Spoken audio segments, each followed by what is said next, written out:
Yes, I can hear you, Doctor. All right, cool. Thank you so much, Prof. All right, let me just, we're about to start our series this morning. So we are so fortunate to have Prof. Ismail as our speaker for today. But before I allow Prof. Ismail to take over the series, I just want to share with you a slide that has been prepared by Associate Prof. Dr. Arman with regards to the supervision and assessment. So if you can see here, we can see quite a significant drop of postgraduate student entering to our programs in the University of Technology Mara.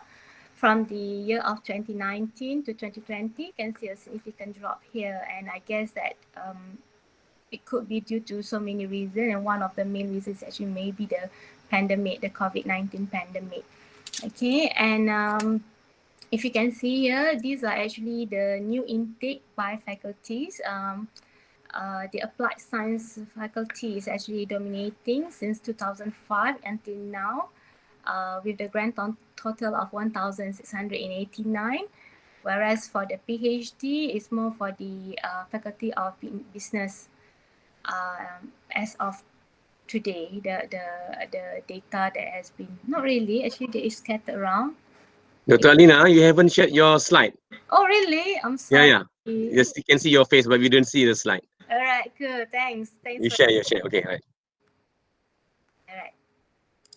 Let me just. Okay. All right. Can you see from the very beginning? Okay, this is the first page from Associate Prof. Dr. Ahmed. Sorry.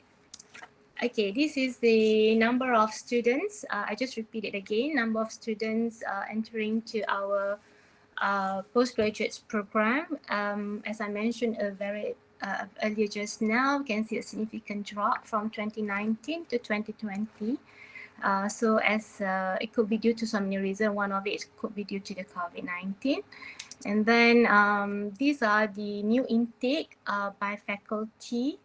For the masters and the new intake, the applied sciences seems having the highest intake for master's degrees, whereas for the PhD, you can see here is AA is dominating as compared to other faculty.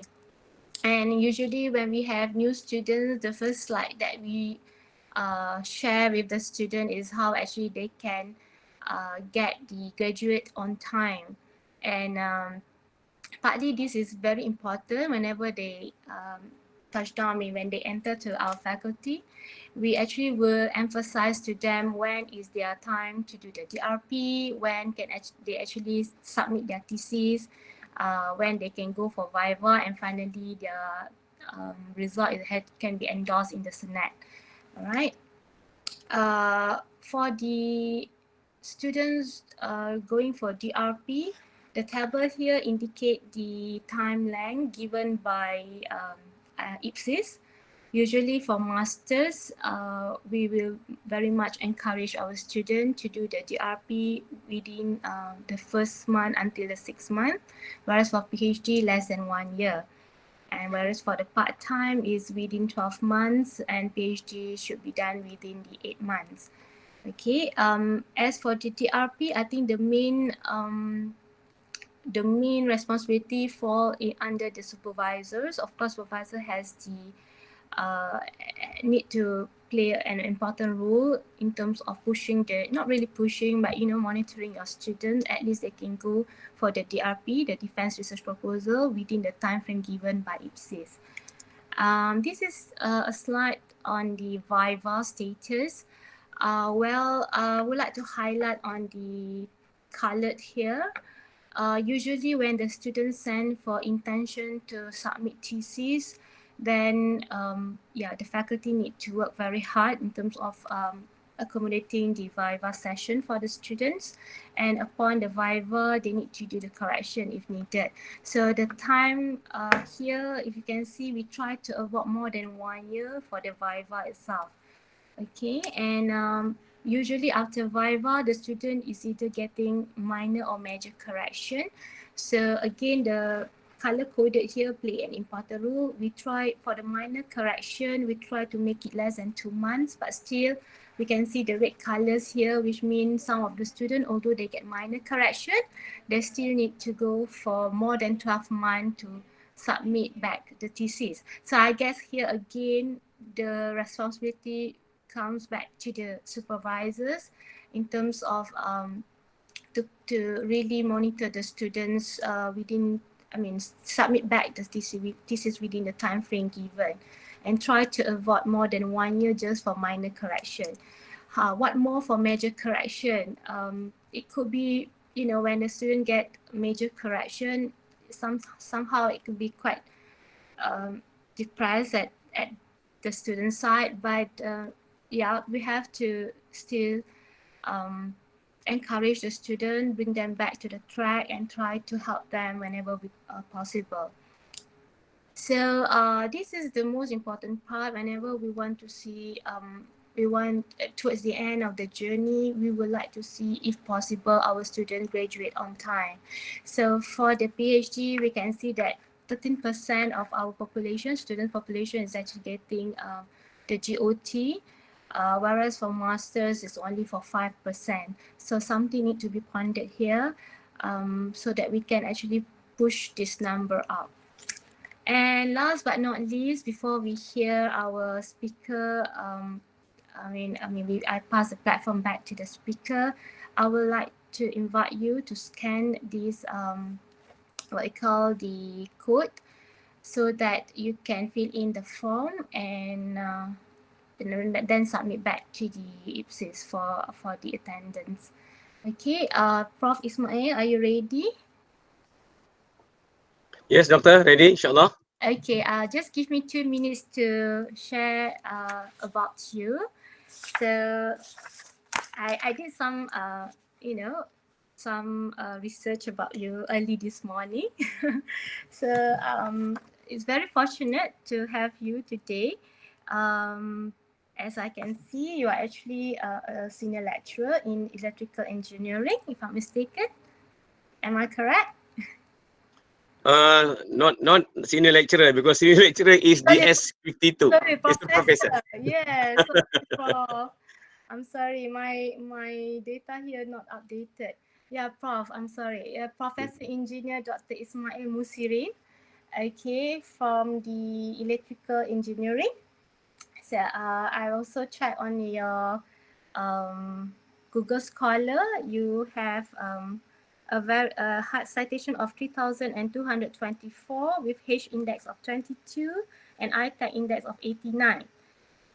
You are currently supervising 9 PhD students and 2 active master students. And on top of that, you had successfully produced 12 PhD holders plus 19 master's graduates. So I think without further ado, I'll pass the platform back to you. And we are looking forward to hear your sharing session. Thank you, Prof. Okay, doctor. You turn off your sharing session, please, so that I can use mine. Sure, Prof.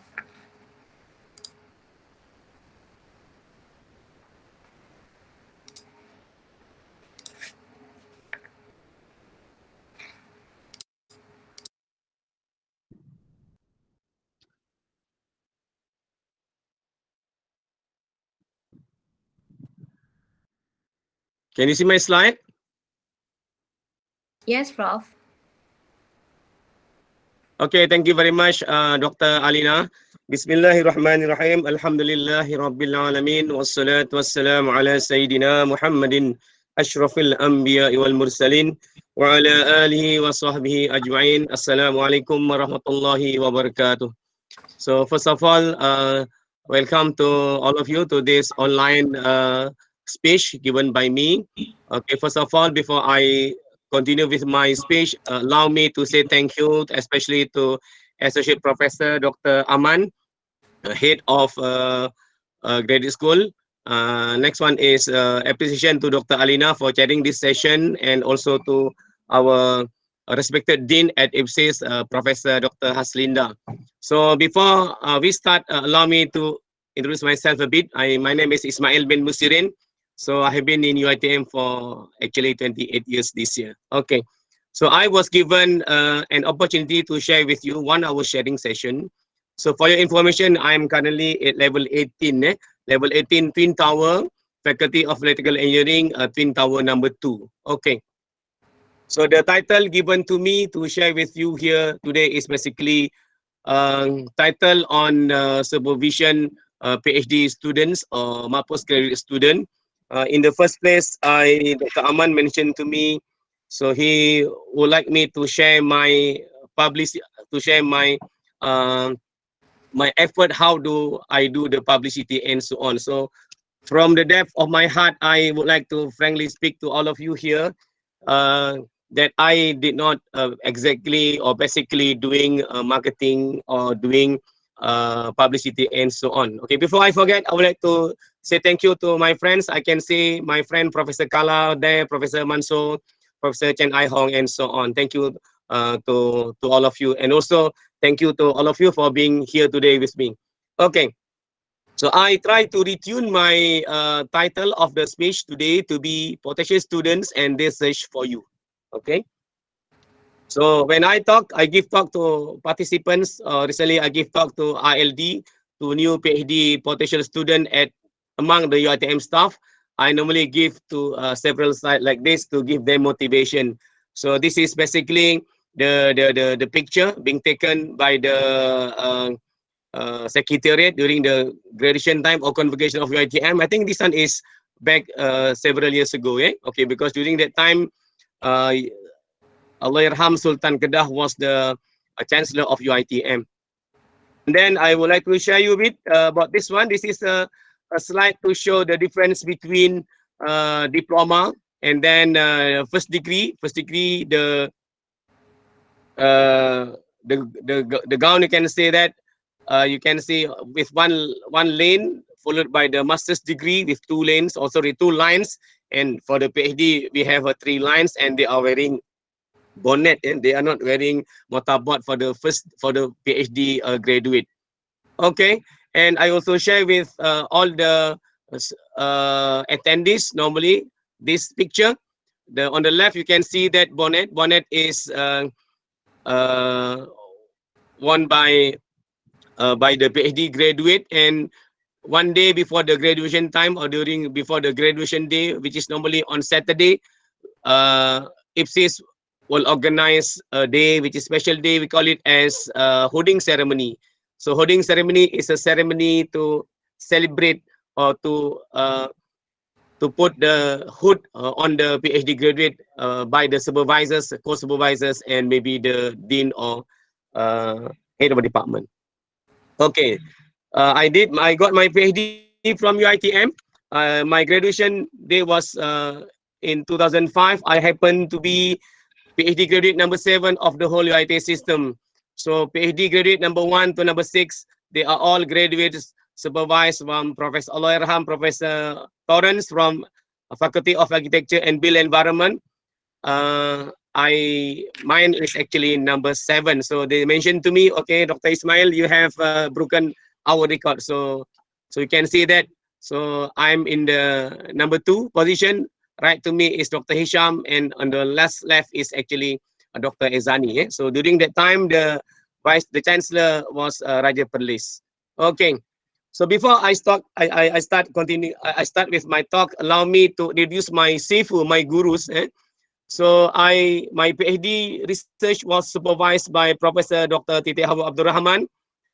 She was in UiTM 20 years ago, and then she migrated to UPNM, and then went to Saudi in Jeddah University, King Abdul Aziz University, and came back to Malaysia, and she is currently the Deputy Vice Chancellor of Asian University.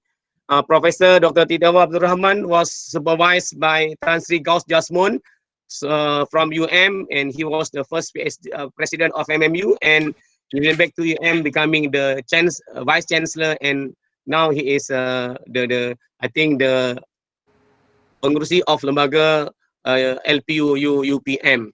Okay, so you can see there on the left, bottom left, you can see Professor Dr. Mahmud Mugavemi from UM and Prof. Azhar from UKM. These are all the PhD graduate produced by Tan Sri Gaus Jasmine. So you can see that the hierarchy of knowledge is like that. I got knowledge from Prof. Titi Hawa, and Prof. Titi Hawa was supervised by Tan Sri Gaus Jasmine from UM. To share with you, these are all the current PhD students under my supervision. So on the top left, you can see Dr. Helmi. He just passed his Viva session recently, and 1st September. 1st September, and the next one is one Nazira, one Mama Adnan. I am co-supervising her. She is waiting for the Viva. And the third one is Sharifa Azwa from Unit 10, writing thesis. And the next one is Zulkifli Osman. So next one is Shariza Zailani from UCSI, Nurlaili UPNM, Rahmat Hidayah from UITM, Khairul Zaman, our student, Kamrul Hassan from Pakistan, sorry, Bangladesh, Saiful Fidaus from UITM, Pulau Pinang, Saiful Amri is an engineer at UITM Sungai Buloh. Rohimi is currently a lecturer at UniKL. So the rest, Hamizan, Faisal, and Aina, and Alif are master student. I'm the co-supervisor for these 4 students. So these are my PhD graduates. So 18 altogether, being main and co. The recent one is Dr. Sharifa Azma Said Mustafa from Unit 10 and Dr.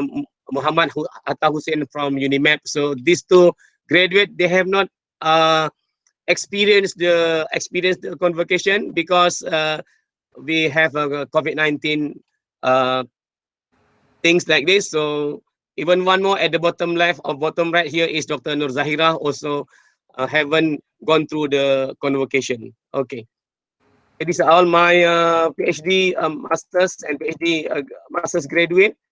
These are all my collaborators, the current and past collaborators from many universities in Malaysia and even from Canada. Dr. Zilagwi from Canada, Quebec, Canada. Okay, let's talk about PhD. What is actually PhD? I know all of you are already have got your doctorate degree, and when I give talk to new students or if I give talk to supervisor, so normally I share again what is the definition or school of thought of a PhD. So when we Google, we don't basically see or we don't basically know the definition of a PhD. So, but based on my knowledge, my experience from Prof. Titi Hawa and from Tan Sri Gaus, so PhD is actually defined by contribution to the body of knowledge. So we have to at least contribute 3 main novelties or contributions to the body of knowledge. The knowledge we need to verify, we need to validate with adequate breadth and depth, and at the end of the day, we need to do verification process to make sure that the PhD work is good enough for a PhD award. Okay, what is basically the definition of supervisor and supervision? So I extracted from research supervision. You can see the link bottom there underneath. Supervisor is defined as a person who directs and oversees the work of a junior. Example, postgraduate research and student.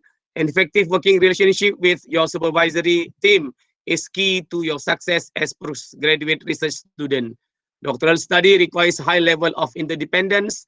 Appropriate guidance ensures smooth and successful completion. A mentor will help you passage into academic life and career. So I understand that our gathering today, even if it is online, we would like to share experience. We would like to get ideas between 2 parties, and we learn to become a supervisor as well at the same time. So just to mention to you, once I got my PhD, I need to read books. I read articles how to become a PhD supervisor. Because when we were a student, so our process is not the same. Our thinking, our mindset is like a student. So when we become a supervisor, we need to be able to be an independent researcher. We must be able to make a decision. We must be able to set the benchmark, to set the threshold, and set the ceiling. Otherwise, student will be suffer because they don't know what is going to be the ultimate goal of their PhD scope of work. All right. So readiness to be a supervisor. So in UITM, normally the new PhD holder will have to wait maybe until 2 years in order to make them qualify to become a PhD supervisor. But they can start by being a co-supervisor of a PhD student, and they can start supervising master student. So what will happen is that uh, students or potential student will Google or will search us in Google Scholar, will search us in LinkedIn and many other places or many other platforms, and then they also evaluate or they look at our reputation and visibility. So that's why important for us to go to conference, to meet people, maybe meet potential student or meet potential external examiners for our postgrad student and so on. And students would like to track our records from hearsay and so on.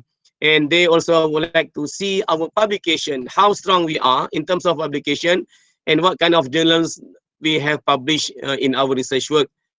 So then, if you still have vacancy for another research student, then there is also one of the important components which need to be known by the student. So as I mentioned to you just now, I did not uh, do any special advertisement or publicity and so on. So basically, this is basically risky, we call it. But at the same time, we must have enough weapons to make us ready to be a PhD supervisor. Okay. So students normally would like to search us. Normally would like to search us. They will try to communicate our current PhD student. They try to communicate with our postgraduate student, our postgraduate graduates, PhD graduate, and so on. So they will ask this, which without our knowledge. So what supervisor can be? Supervisor can be a truly supervisor. You can become a very academic supervisor, which you don't consider at all other things, holistic things, and so on. But to me, as a supervisor, we need to wear many hats. Number one, you need to become a supervisor. Number two, you need to become a listener. Number three, you need to become a motivator. Then you become a problem solver and you become a proofreader. So you can imagine we are actually wearing many hats. So when we supervise student, we also sometimes need to become an external examiner. So we need to ask our student, if external examiner asks you this, what are you going to answer? So we need to have that sort of tuning in our mind so that we can try to dig up what will be the possible questions which can be asked by the panels or examiners during the Viva Voce session. All right. Okay, supervisor should be able to guide on the breadth and depth of your PhD research work of your student. So I did ask once my friend from other universities, they did PhD abroad. Then when the student asked the supervisor, so what is a PhD? So supervisor sometimes just mention, I don't know. This is your PhD, so you should know better than me. So so this is very different. So of course, when you graduate from this university, you graduated from supervised by from different supervisor, you will have different experience, different uh, uh, experience, different ideas, and so on. So your philosophy will also very subjective. So a supervisor should be able to identify the breadth and the depth of a PhD research work. Supervisor should be able to fine tune the objective of a research work. So is the objective going to be something like to do investigation, something to do like to do study, and so on. So I always mention to my student, the objective need to be very clear, need to be very measurable, and then need to be novel in order to represent the knowledge novelty or PhD novelty in our research work. Okay, that's number one. So supervisor should be able to define the breadth and the depth of your PhD research work of your student.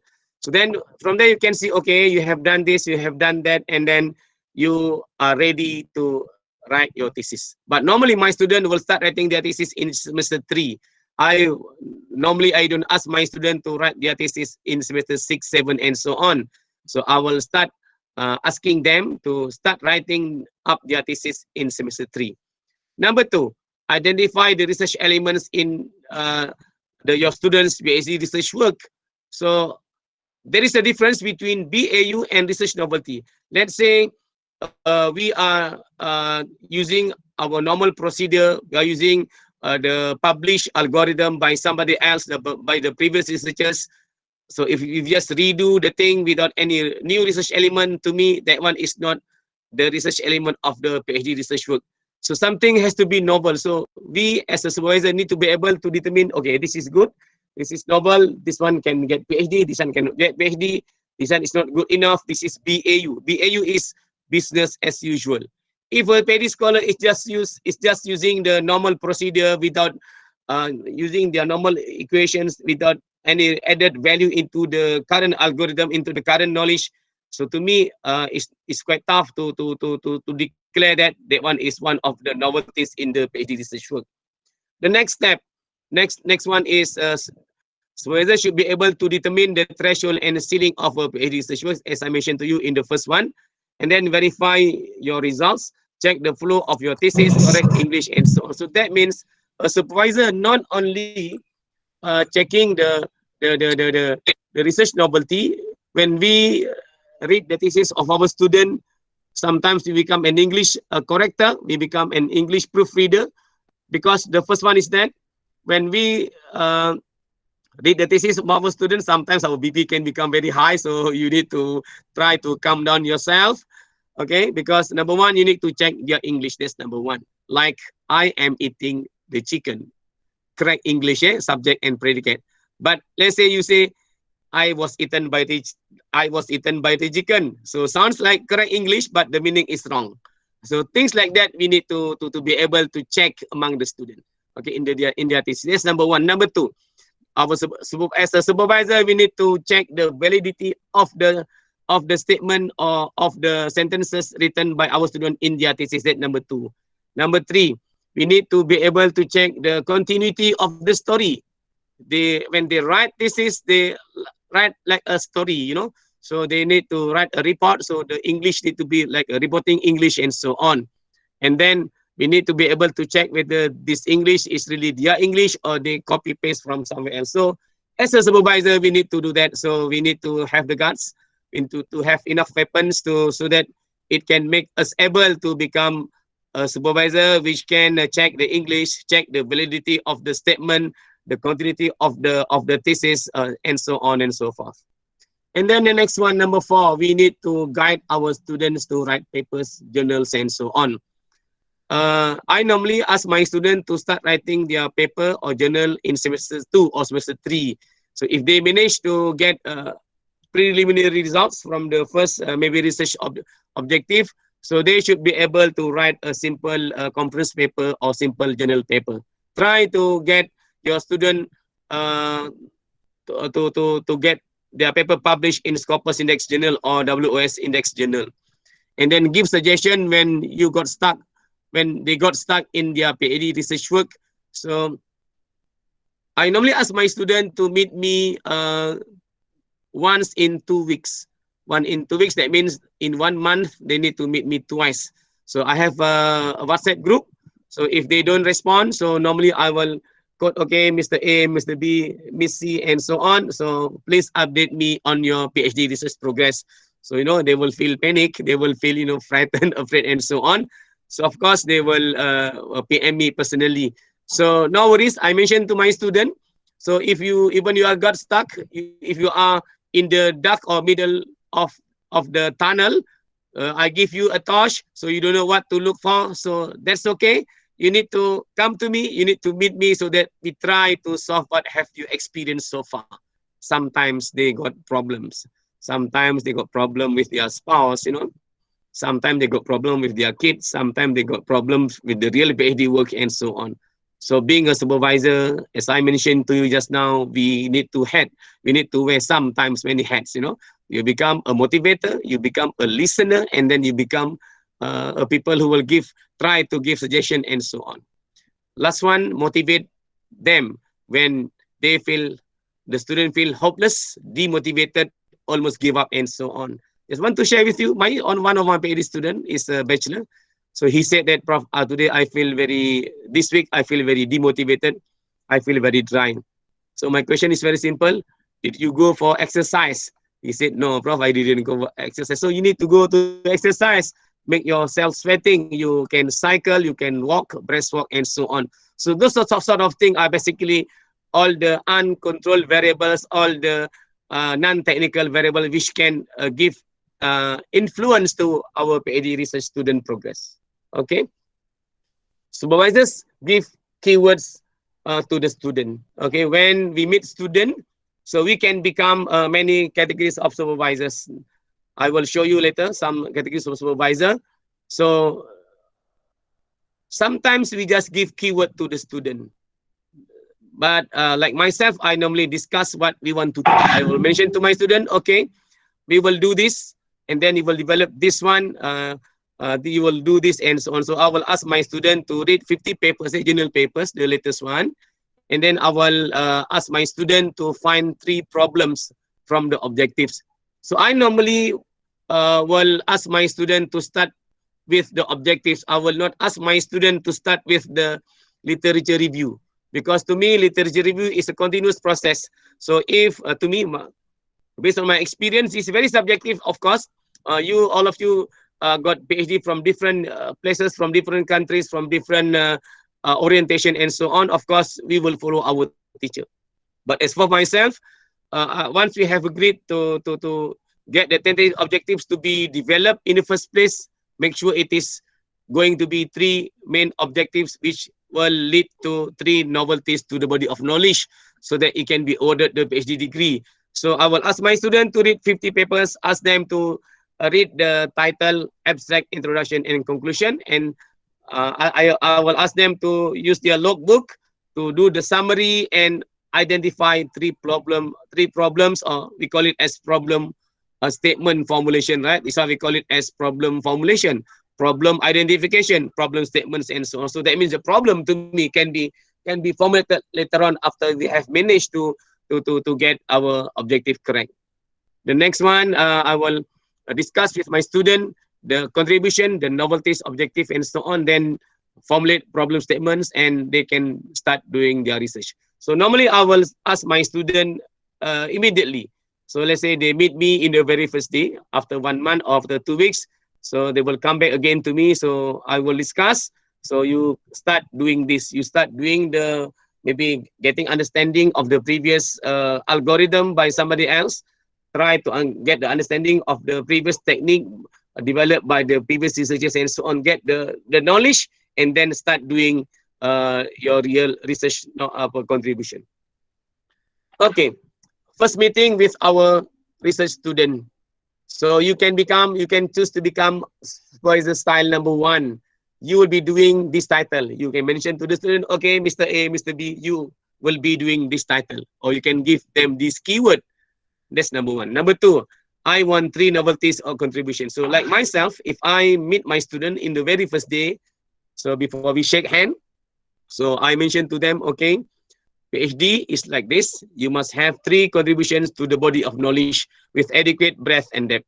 And then my requirement is you need to publish to minimum 2 Scopus Index journals. This one I follow UKM because I have got opportunities to read thesis from many universities. So UKM, Uniten, UTM, they require to minimum 2 index journals published or accepted. So I follow them.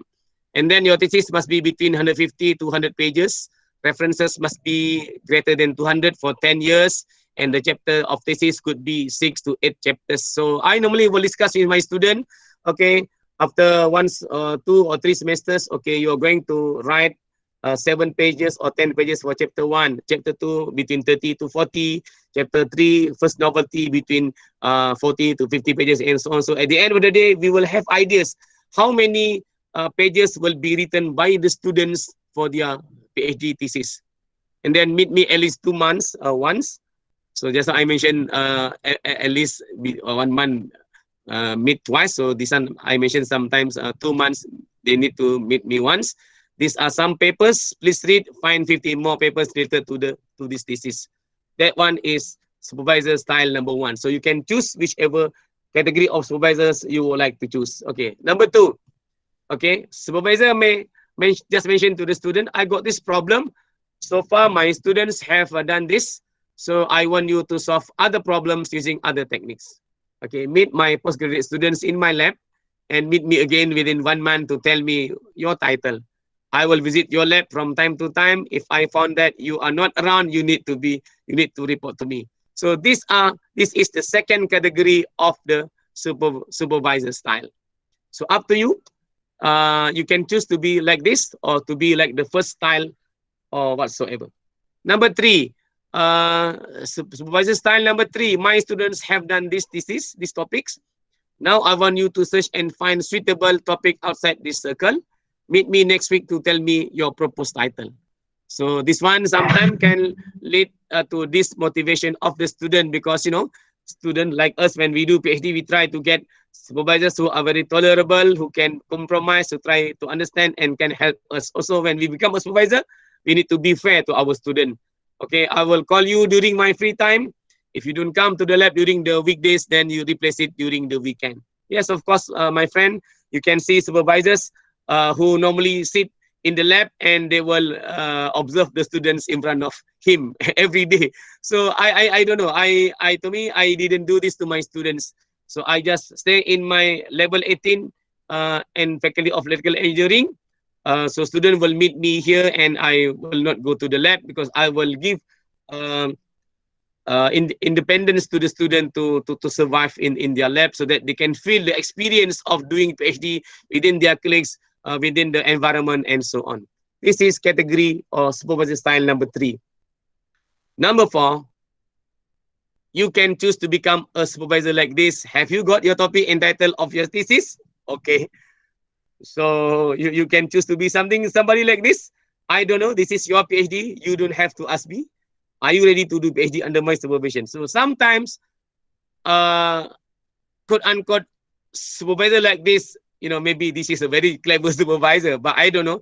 But up to you. You can choose to be like this or to be like the first one, the second one, the third one, and so on and so forth.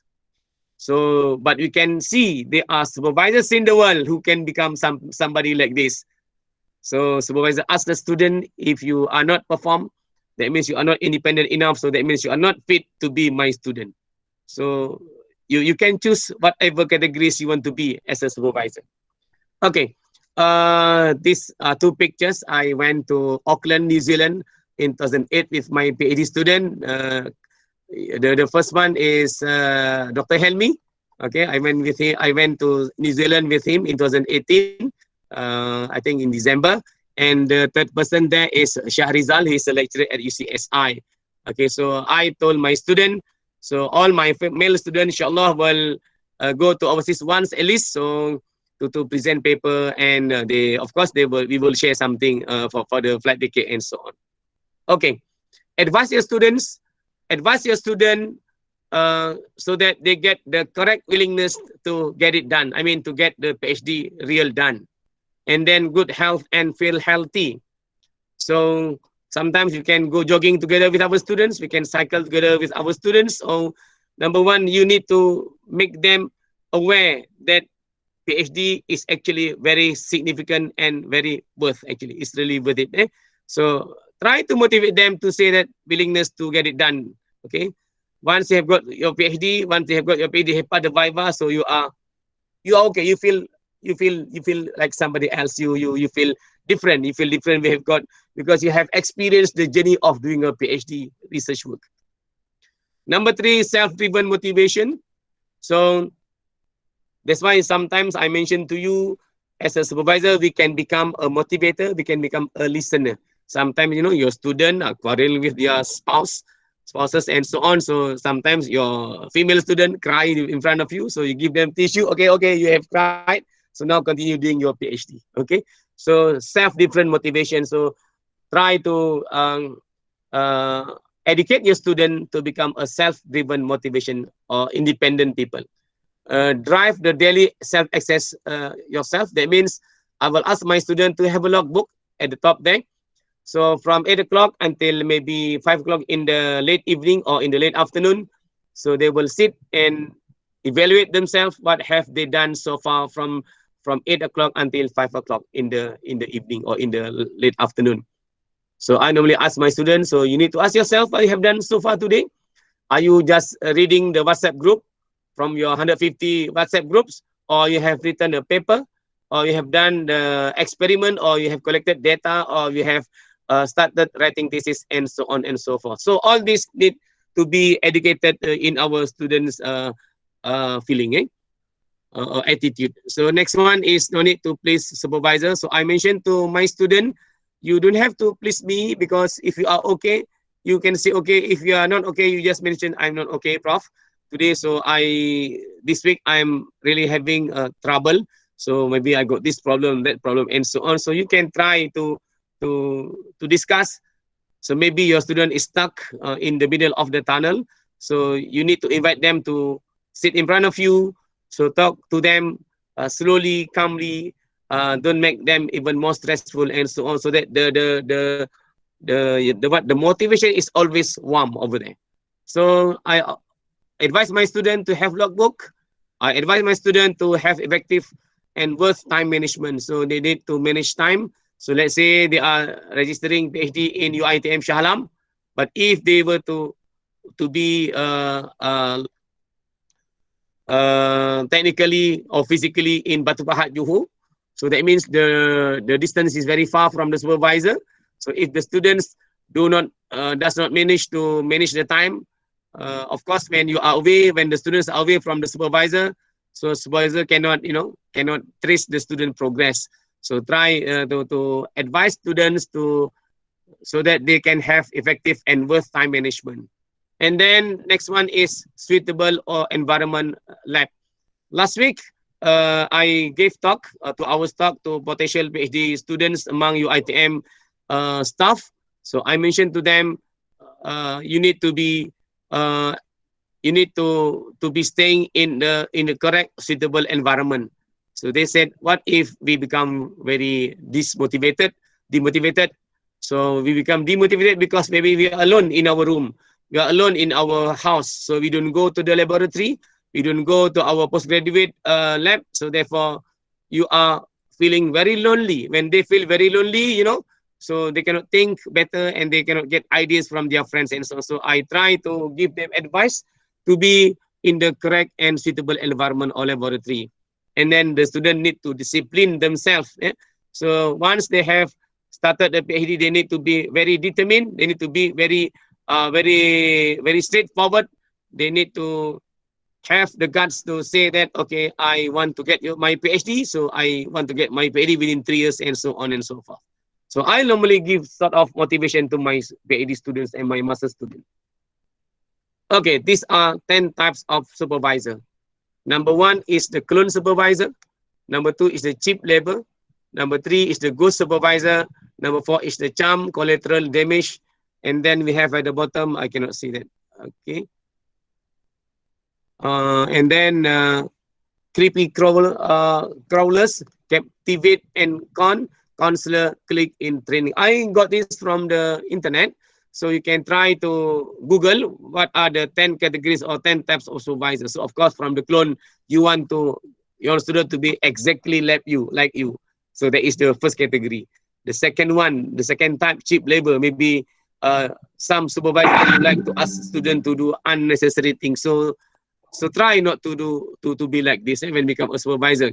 The ghost supervisor, the supervisor is already disappeared, like Biscuit Lulu, So sometimes they are here, sometimes they are not there. So student will feel very hard to communicate with the supervisor.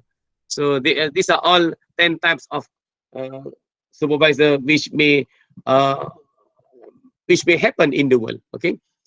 Characters of supervisors, you can see big talker. This result have clear implications for the cure of cancer and so on. So this is the first category. The second category, the slave driver. Okay, 60 hours a week isn't going to cut it in the lab. So this is the second character of a supervisor. This is demigod. And then third one is the freak, followed by the science work. Science Monk, The Lane Back, Rising Star, Small Town Grocer, and Psycho. So we can fall in we can fall under one of these categories. So that's why when we become a supervisor, to me, number one, we need to appreciate student, because if we are a professor, if we want to be a professor, of course, we need to produce PhD graduate. We are not a professor if we don't have PhD graduate. Okay, that's why in the first place, when people come to us to be our student, we need to say thank you because you have chosen me to be your supervisor, despite there are many other supervisors or many other doctorate holders in this faculty or in the world which you can choose to be your future supervisor. That's number one. Number two, it has to be win-win situation. We have to win, the student also need to win. Okay. Okay. So to be fair, we may also have six types of students. Number one, you can see students who are very silent and observant. Number two, you can see cocky or bombastic student. Number three, you can see earnest student. You can see number four, formality for work, lifelong learner, and here for just mom and dad. So this sort of student types exist anywhere. Okay, you may have student in the first category, in the second types, and so on and so forth. So as a supervisor, you need to be able to manage all your students. Of course, you understand that. Let's say you have 10 PhD students. We need to make sure that all the PhD work are not the same. That is also very tough. We need to make sure that the work of the student is not going to be repeated by other students. That means they don't get common research work and so on. So we need to be wise in a way. We need to be able to make a stand that this is for you, this is for second student, and so on. And then we need to be very creative. How to become creative? You also need to read papers, read journals, attending conference, and so on and so forth. So these are all important things. So we need to be a supervisor. Okay, let's talk about research proposal. Research proposal can fall under several categories. So we can teach our student to write a PhD research proposal, or is it going to be FRGS research grant? Is it going to be PRGS research grant? Is it going to be LRGS, TRGS research grant, industrial research grant, Dana Kecemerlangan research grant, or e-science research grant? So you can see there, the normal one is FRGS research grant. But FRGS research grant, not exactly the same like a PhD research proposal, because if we are experienced enough, we can turn up PhD proposal to be 2 or 3 FRGS research grant. Okay, so you can do that based on objectives and so on. But one PhD may be not to be turned up into one exactly FRGS research grant. Okay, research proposal examiners panels will identify the following components from the research proposal. So being a supervisor, we need to be able to read the proposal of the PhD student. So we need to have very less sleep. You need to find time to read the research proposal. Sometimes you sit in front of the TV. You sit at the dinner table. You read thesis. You open up your computer and so on. At the same time, you also watch movie. Okay, so we can do things like that. Okay, if you can. Number one is it good enough for a PhD research? So supervisor should be able to determine or to make a stand whether the PhD research proposal written by our student is good enough for a PhD research. That's number one. Number two, does this proposal reach the minimum threshold of a PhD research? Okay, number one is good enough for a PhD. Number two, the minimum threshold is to be reached or not good enough. And then number three, whether the breadth and the depth of are adequate for a PhD research work. So as a supervisor, we should be able to give advices to the student that the student's research framework is good enough to be translated into PhD research work. The next one is, does this proposal good enough for a PhD only, or just suitable for a master's degree or maybe lower? So as a supervisor, when we have read theses from other universities as an examiner, when you have read journals from reputable journal and so on, so from there you can see, you can make a decision whether your student research work is good enough for a PhD or not good enough for a PhD. So we need to give a very precise or very correct advice to the student, so that the student will not suffer during the Viva session, and the student will hopefully undergo the process, the sailing process during the Viva, which with very smooth condition. And then, can you get PhD from this research work, or can our student get PhD from this research work? Sometimes the topic come from the student. It's okay, no problem, but we need to be able to determine the breadth and the depth, so that we can make a decision whether the research can get PhD or cannot get PhD. Sometimes the PhD title is so bombastic, it's very, maybe very impactful, but difficult to get data, difficult to get references, and so on. At the end of the day, the student will stuck in the middle of the tunnel and they cannot proceed. So maybe the title is very difficult, the title is very limited, so that one can lead to the problem to our students. Okay, process flow for communication with student. When meet our student, we give tasks and then follow the deadline. Try to make them to follow the deadline. If the task is complete, so then they will get back to us and we give them advices and so on. Otherwise, they need to redo the things, the task, and so on. So I always mention to my student, if I give you 2 weeks to finish the task, try to finish it less than 2 weeks.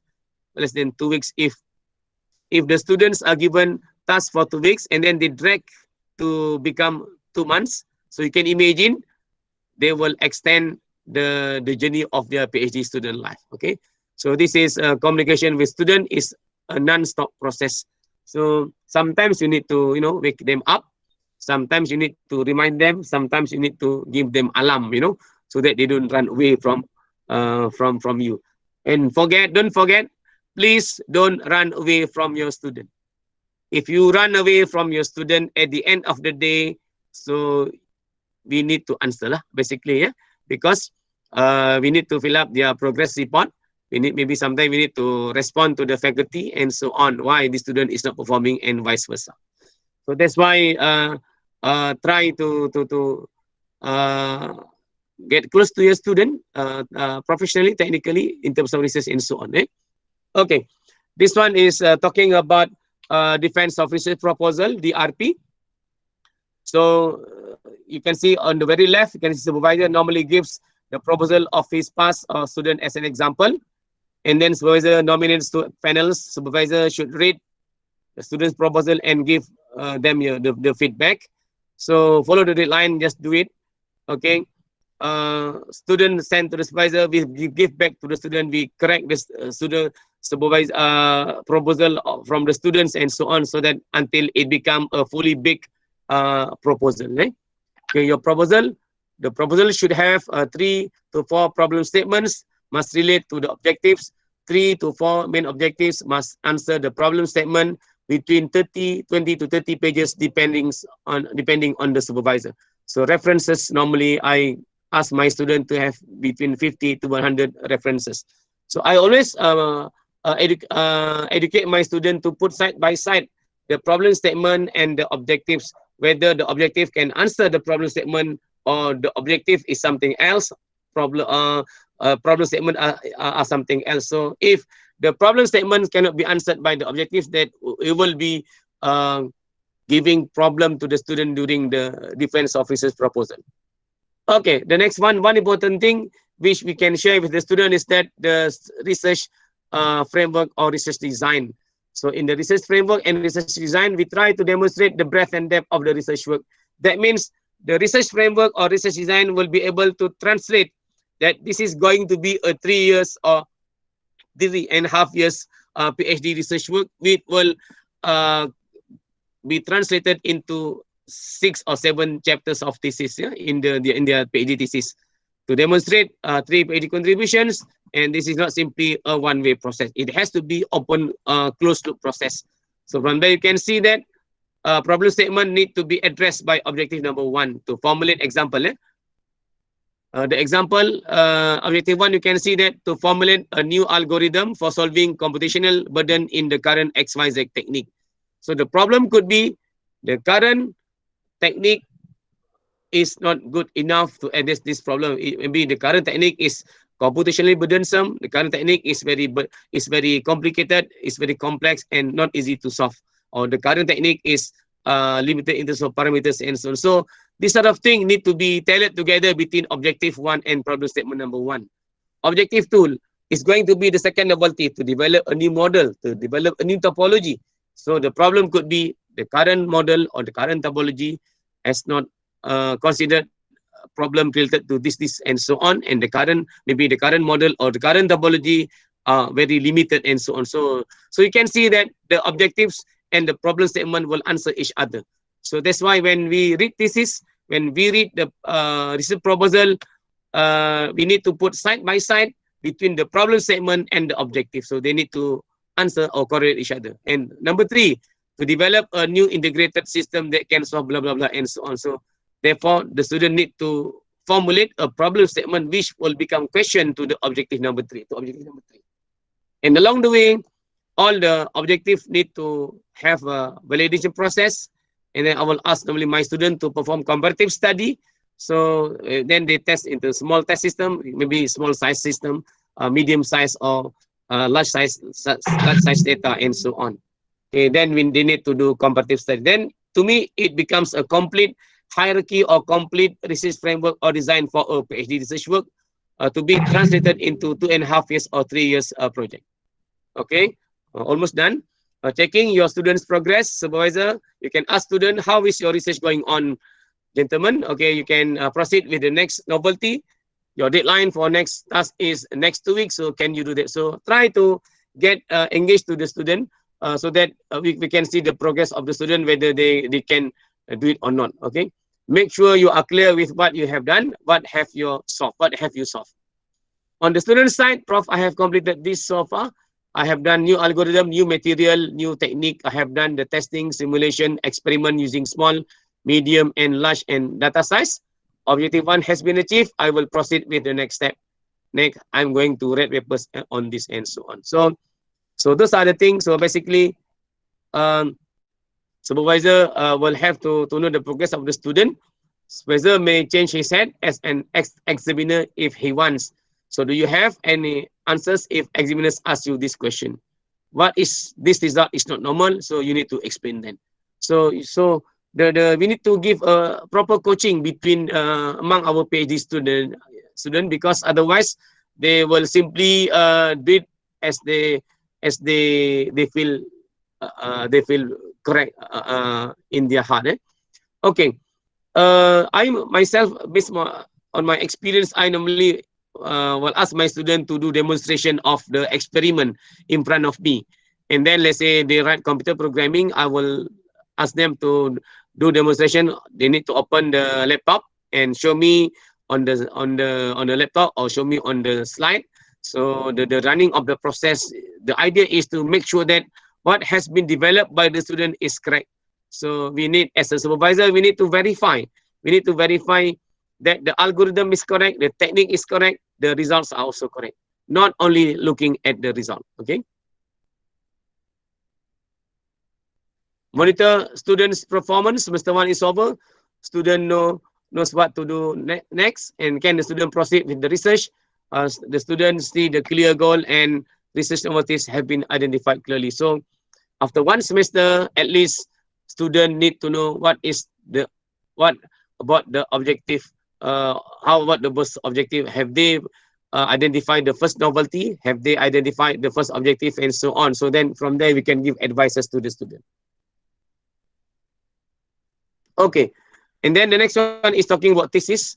As I mentioned to you just now, when we become a supervisor, we need to have many functions. Number 1, you need to sometimes become English corrector, English proofreader.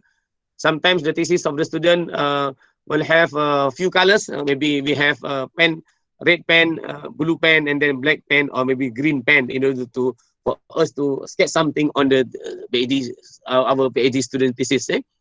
And then normally I will ask my student to start writing up their thesis with chapter 3, because chapter 1 is very standard, introduction. Chapter 2, literature review. Chapter 1 will be written last, and then chapter 3 is going to present the first novelty. So in Malaysia, we normally have two style of thesis presentation. The first one, if we follow UKM, they have chapter 1, chapter 2, chapter 3, sorry, chapter 1, chapter 2 standard, chapter 3, chapter 4, chapter 5 will present the research contribution. That means all the algorithm, the theoretical background, and so on. But results will be lumped up together in chapter 6 or chapter 7. That is the first category. The second category, which I normally follow, chapter 3, chapter 4, chapter 5 will become the PhD contributions, will with the result discussion and so on. So that means in chapter 3, about maybe 40 to 50 pages, the student will write the first novelty or the first objective to be solved, and then they have the necessary corresponding algorithm what they have proposed in that chapter, followed by the result discussion, and last one will be the summary of the chapter. So this is normally the norm which I follow. Okay, they also model where chapter 3, 4, 5 or chapter 3 only methodology, and then chapter 4 are the results. So if they have things like this or standard like this or style like this, the thesis is going to be very, very thick for chapter 3 and chapter 4. Okay. These are the example of meeting of minds. So you can see that this character supervisor is on the right. So okay. So the students become very panic. Students are in in puzzle basically. So students try to understand the professor and so on. Okay, this is actually an anatomy of a group meeting presentation. So you can see many characters over there, and the supervisor or professor is sitting at the back there. Okay, so most of the students, scholars there are, trying to get understanding presented by their senior over there. Okay, let's talk about the publication. Encourage and guide students to write paper once they have partly achieved the objective and some results. So in chapter semester 2 or semester 3 or even semester 1, if your student managed to get some results, okay, so you can guide them to write their first paper. Okay, some supervisors will ask students to write a conference first, followed by a journal paper, or perhaps you want them to write a review paper. So up to you. Make sure that they put supervisor's name in the paper. Student's name should be number 1. Don't forget to acknowledge to indicate your research grant. So when you don't acknowledge your research grant, in the last page in your paper, so that one is not going to be counted by RMC or by UITM. If students got no fund for their conference fees, so you should find ways to sponsor your students to attend the conference. So I was made to understand that IPSIS is also providing 1,500 for master student once in their program, and for PhD they will provide twice, maximum of twice conference fees. It is not normal if your student got no publication during their PhD journey. So publication for a PhD students or master student is actually like a dignity. It's a self-esteem. Is their moral, if their dignity. So try to help your student to make them publish in index journal if possible. If you can get Q1, alhamdulillah, it's Ribu Rahman. But if you cannot get Q1, if you can get Q1, you can get RSI or Science Journal, or you can get Scopus Journal and so on. All right. This is submission. Make sure you as a supervisor has approved 80% to 90% of your student thesis before your student can submit the notice of submission. You will nominate expert to examine your student thesis, one from overseas, one from local university, and one from UITM. Normally, you will let your student know who are the proposed examiners by you. Viva Voce preparation. Spend time to guide your student on their slide.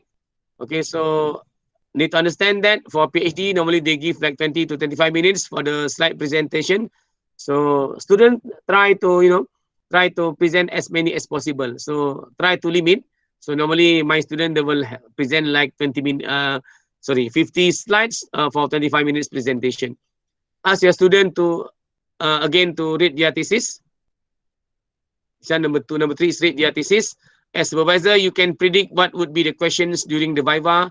Then your students should prepare with the answers.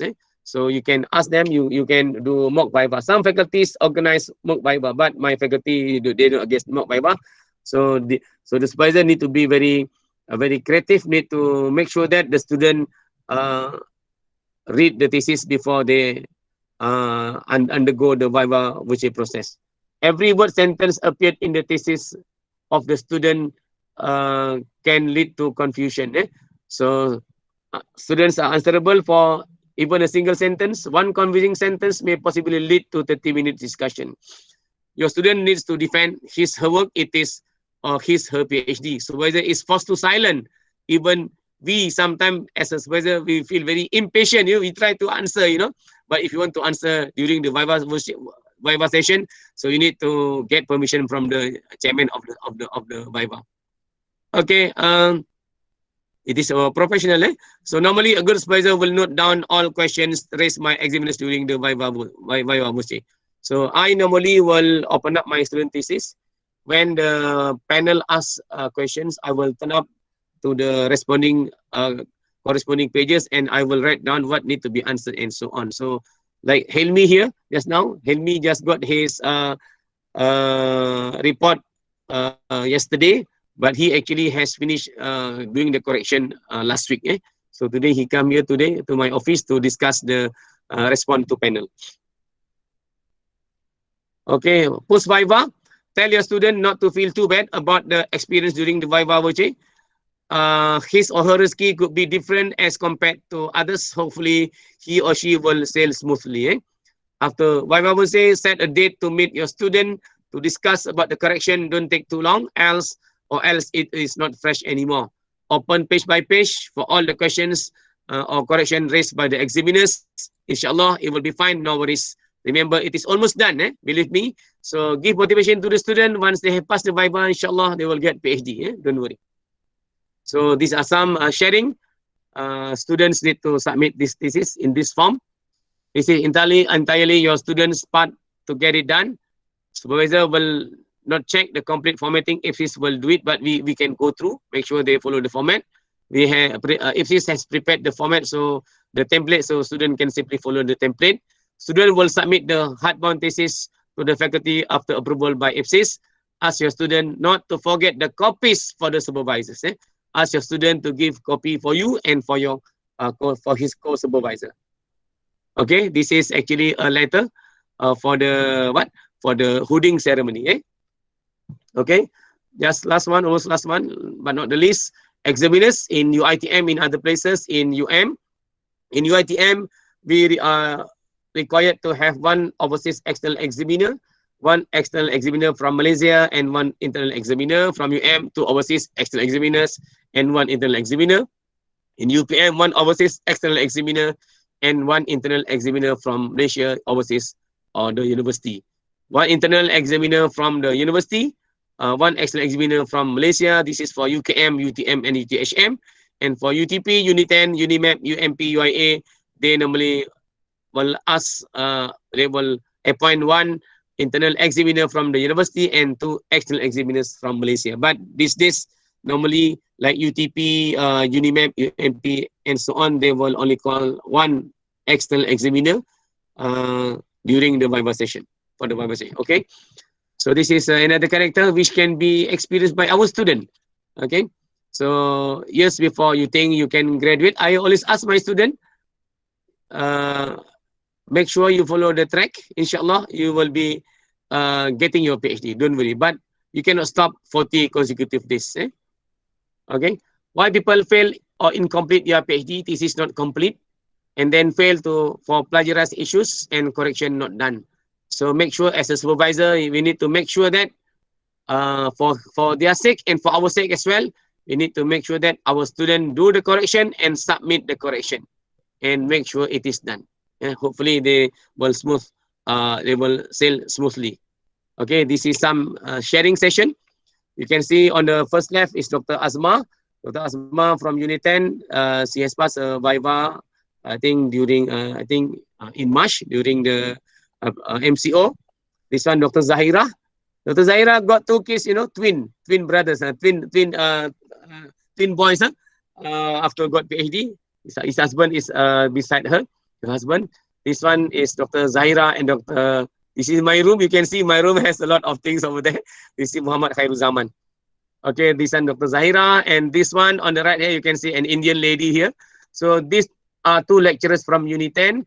The behind this lecturer is this one is Sharifah Azwa from Uni 10. This is Naga Lechumi. Naga Lechumi met me. She said that, Prof, I want to become your student, but I cannot enter UITM. So okay, I asked her, so which university you want to join? I can have my friends there to be supervisor, and I can become the course supervisor. So eventually, Naga Lechumi from Uni 10 registered at UKM, and I, inshallah, will become the course supervisor if UKM is willing to appoint me as the course supervisor. Okay. This one is Dr. Hatta. You see, Hatta is very thin now after got PhD. You see, and it's Dr. Hatta. He submitted his thesis for examination, but he's got his TNET letter already last 2 months. So last 3 months, and this one is on the left, is very left is Nur Laili Ismail from UPNM, this one Dr. Asma, this one Dr. Zahira, and Muhammad Khairul Zaman. So just to share with you some joy is among my PhD student. Sharifah Asma managed to publish 13 publications.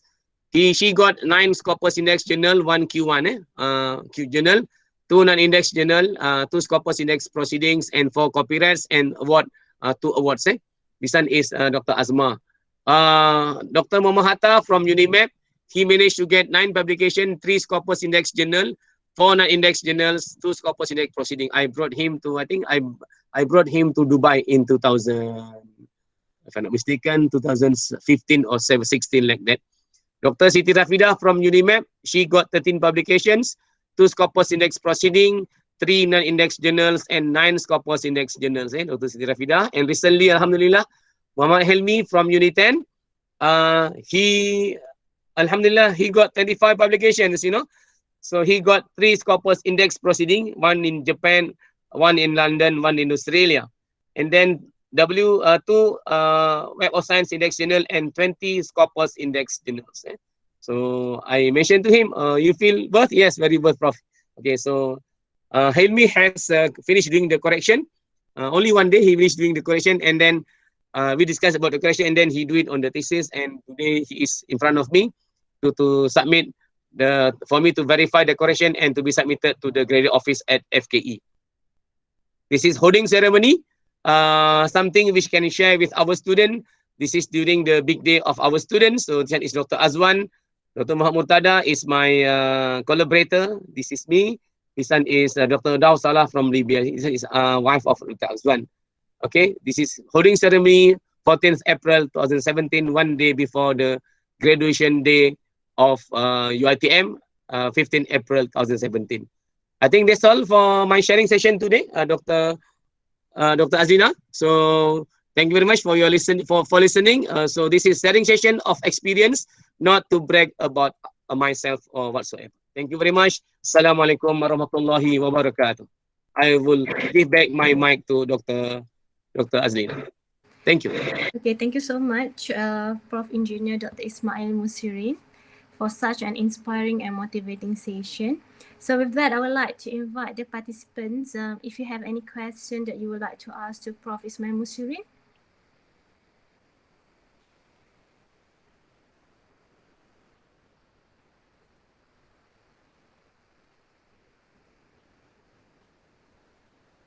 Any question? Any question from the floor, please? Mm-hmm.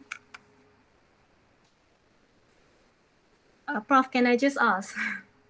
I can see you. Can I just ask? Yes, yes. No one is asking. Let me just a quick one. I can see that you are such a highly motivated supervisor.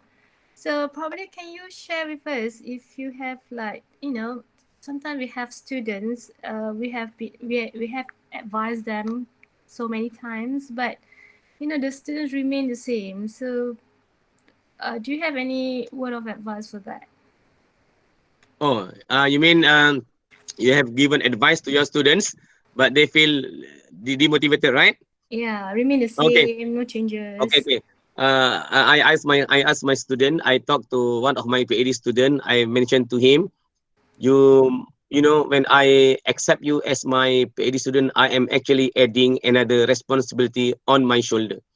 So I mentioned to them, if you are getting scholarship from government, you are getting scholarship from your university, from if you get scholarship from your university, that means you are using duit rakyat, you know. So when you use duit rakyat, make sure you get back, you give back to the rakyat. So that is very, you sentap punya language lah, doktor. So you need to mention that way. And then that's number one. Number two, my students ada yang some of them are cancer survivor also, eh. Uh, and then my students, some of them, you know, they cry in front of me. So I mentioned to them, put it this way: you are very young. This is your PhD. Your PhD is for you and also for your family. PhD is for you. Number two, for your ITM and then for your family. It is actually worth.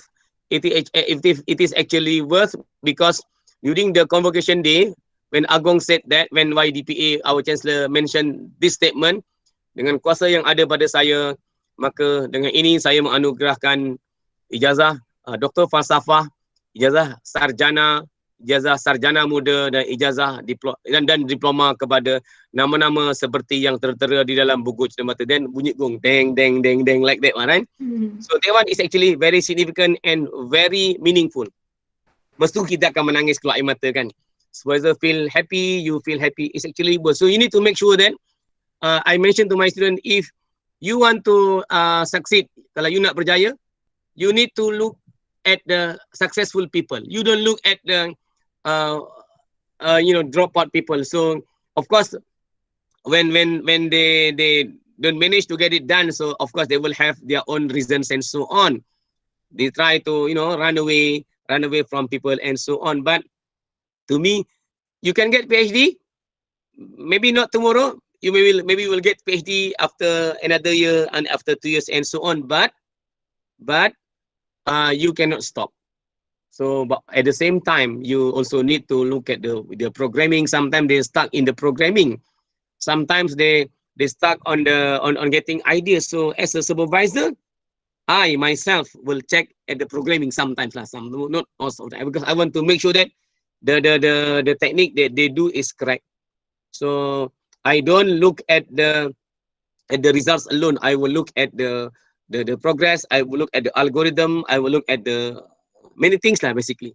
So when it comes to the writing up of the thesis, when they try to get the skeleton of the TOC, table of contents of the thesis, so I will discuss with my student chapter 3, pen 1, chapter 3 intro is actually first novelty. So something to solve something.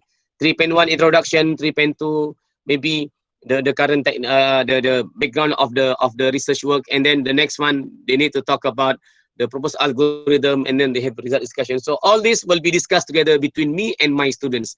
I will not leave my student alone. Sometimes I give them WhatsApp, so I know sometimes they got no answers for my question, so they keep quiet. As a supervisor, you feel unhappy. So you need to be very wise. You need to be very, very calm to manage your student, because like myself, I got 8 kids. I got 8 kids. I got PhD student. Currently, I'm supervising 9 PhD student. At the same time, I am also a panel of Kementerian Pendidikan Tinggi Malaysia and so on. So all those things will require our time. So that means we need to manage time properly. And for all you know, Dr. Aliana, when I go to overseas, even I read my student thesis in the flight. Oh, okay. I read my student thesis in my flight, and then when I go to overseas, like just now, last time I went to New Zealand with Helmi. He brought his thesis and we discussed about the thesis in the flight as well. So macam tu sekali lah, because we got to manage our time kan. We got only 24 hours. So when you go to sleep after above 12 o'clock in the morning, so you cannot sleep already. So sometimes your sugar content become very high. So things like that lah. So you need to be very calm. I do cycling as well. I don't go for jogging. I do cycling 30 kilometers for twice a week, so that I will feel healthy lah. So hopefully Allah still give me the opportunity to get my students done in their work and so on. Okay. So any other question from the floor? Prof, kita ada questions from the chat box. Yeah. If you just graduated from your PhD, how many years that you entitled to supervise any master or PhD students? Okay. Thank you, Dr. Isma Sabah binti Yeah. Ismail. Doctor,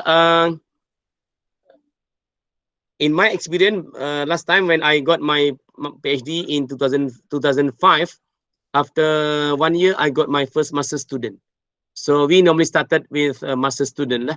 So after we have managed to supervise master student, and then we also learn at the same time. In terms of time, during that time, they don't basically FKE. FKE don't basically specify whether you are qualified or not qualified. But these days, based on the meeting minutes of JKIPA of UiTM, I think next 2 days, next 2 days on Thursday. Today is Tuesday. Tomorrow is holiday. Thursday night, I will be giving a talk at ILD. So this talk is actually a talk meant for new supervisors. So the new supervisors will be experiencing a training how to become a supervisor. So many speakers. I will be one of the speakers, and then I think Professor Zol, many other professors will be giving talk, including Prof. Zuhaina and so on. So to answer Dr. Isma Sabah Ismail question, so in my experience, I supervised my first master student after 6 months or 1 year. I got my PhD. Okay, then PhD student I supervise, I think after 2 years, if I'm not mistaken, so that you feel confident. But you also need to learn how to become a supervisor, because I think I got the sharing session of Professor Akhtar Kalam from Victoria University, Australia. He mentioned to me the first 6 months you need to guide the student, like you pimpin student you lah. You come together with the student, you discuss with them what is going to be like to be your PhD like, and then try to maybe give them ideas. Even sometimes you need to discuss the algorithm, need to discuss about the programming and so on. Okay, so make sure when your students are doing PhD, make sure they write their own programming codes for the computer science engineering student and so on. So if possible, not try to ask somebody else to write their programming on their behalf. Make sure that when they got PhD, they are able to become an independent researcher, so that they can become a supervisor after that. Okay, so itulah, that is my experience. So of course, the experience gained by us is different, because my supervisor was Prof. Titik Hawa. Prof. Titik Hawa, maybe the sanad come from Prof. Tan Sri Gaus. So I follow their teaching lah, basically. Any other question?